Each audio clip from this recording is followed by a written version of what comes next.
À l'occasion des journées Mémoire, Marronnage et Abolition organisées par la CTG, ce dimanche s'articulait autour de la dernière étape du Grand Prix cycliste du marronnage. Après une première étape remportée par le Guadeloupéen Larry Lutin, c'est finalement son compatriote guyanais Ludovic Exfort qui remporte l'ensemble de la compétition, non pas à lui tout seul, mais grâce à son équipe, comme il aime à le préciser. La dernière étape, étape très longue, très difficile, parcours pas avantageux pour les Guyanais. Bon, l'organisateur a fait une super course, mais bon, on est en Guyane. Quand nous on va en Guadeloupe ou en Martinique, il nous faut monter toute la journée.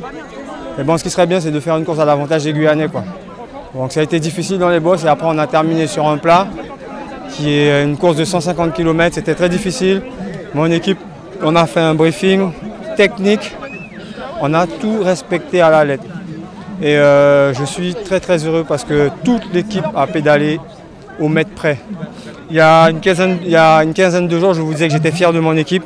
Et vous voyez, ça se répète et on voit que le travail qu'on a fourni tout au long de l'année paye. Je tiens à remercier toute l'équipe, M. Cariston pour le matériel qu'il m'a fourni, le vélo de contre-la-montre. Tous les membres du club, le masseur, Albéric que j'oublie toujours, mon frère, ma mère, ma famille, ma femme, tous mes enfants, Simon, Vincent de Coureur 4 qui m'ont vraiment aidé dans la course, qu'on roulait comme des mobilettes sur la fin. Et je suis très heureux. C'est même pas une satisfaction personnelle, c'est une satisfaction d'équipe, quoi. C'est une fierté en fait. On se fait tout le temps allumer par les Guadeloupéens. Pour une fois qu'on gagne, il faut être fair play. Bon, moi j'ai gagné et puis un point c'est tout, quoi. C'était l'occasion lors du week-end de participer aux danses et chants organisés en marge de la compétition et de pouvoir assister au défilé de mode mettant en avant la femme guyanaise véritable, loin des codes stricts de la mode classique. Nous avions un stand où on proposait en fait par rapport au thème aujourd'hui qui est l'abolition de l'esclavage, des ateliers tressage pour les personnes qui veulent apprendre à tresser leurs cheveux ou bien ceux de leurs enfants. Je coiffais aussi et je pouvais montrer comment attacher la tête.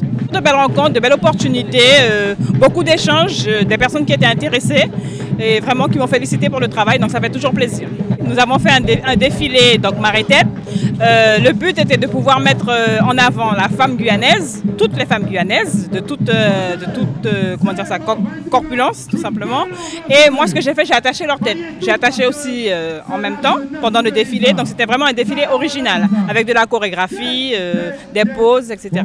J'ai des mannequins, des modèles qui sont vraiment de toute corpulence, j'insiste là-dessus parce que souvent les mannequins c'est standardisé, tandis que dans la réalité de la vie, quand on rencontre les personnes, il y a de tout.